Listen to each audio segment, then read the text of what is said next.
Relations between Israelis and Palestinians are strained, and political incidents have taken center stage. But despite the odds, the two sides are doing business together. Israeli Capital Fund JVP welcomed entrepreneurs to an event in Jerusalem that aims to build bridges between communities. Dr. Errol Margalit, the founder and executive chairman of JVP, calls it the power of Yalla. You know, we call this event the power of Yalla. Yalla in Arabic and Hebrew means let's go. 10 cities, 10 ideas, 10 projects that can change the way you think about the Middle East. The entrepreneurs are the ones to make the connections.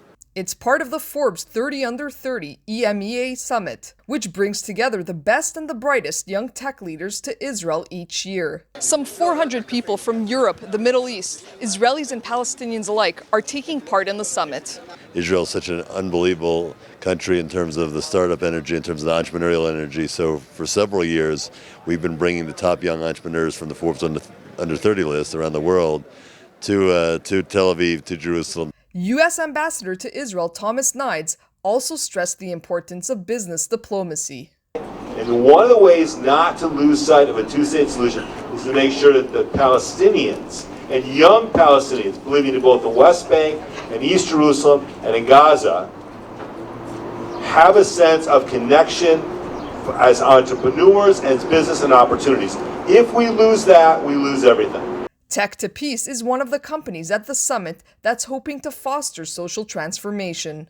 They're an NGO that connects and trains young Palestinians and Israelis in the tech sector. I know many of the people here, many of the Palestinian and Israeli teams, the joint teams, are basically alumni of Tech to Peace, as well as the 50/50 Startup Accelerator, which is a very close partner of Tech to Peace.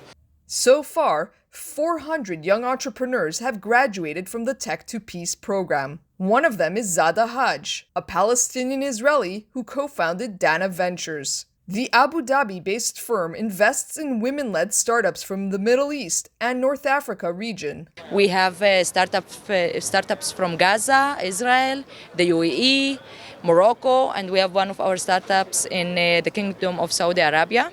And we believe that the way of seeing the change, not only in climate, but also in the regional relations, is by women leadership, because until now, we didn't have the chance to have and to show our leadership in the ecosystem. When asked whether the conflict between Israel and Gaza last May affected business, this is what she had to say. One of the startups was from Gaza, actually, is dealing with the solar panels and integrating some technology for developing markets. And in the interview with them, Shirley, the co-founder, told them, sorry, I have noise behind me. The guy told her, sorry, I have rockets behind me. And 2 days after they signed, and they are with us, which means nothing will stop us from creating mutual collaboration and ventures and scaling up for the better for everyone. For most at the summit, the next frontier is Saudi Arabia. Even though there are no official ties between the two countries, Israeli business people have already started visiting the kingdom and are selling them high-tech solutions. In the last few years, we had Dubai, Abu Dhabi, Bahrain, but now we have a discussion about Saudi Arabia as the next big thing in the region, and our companies have already begun to cooperate. From Jerusalem, Maya Margit reporting for the Media Line.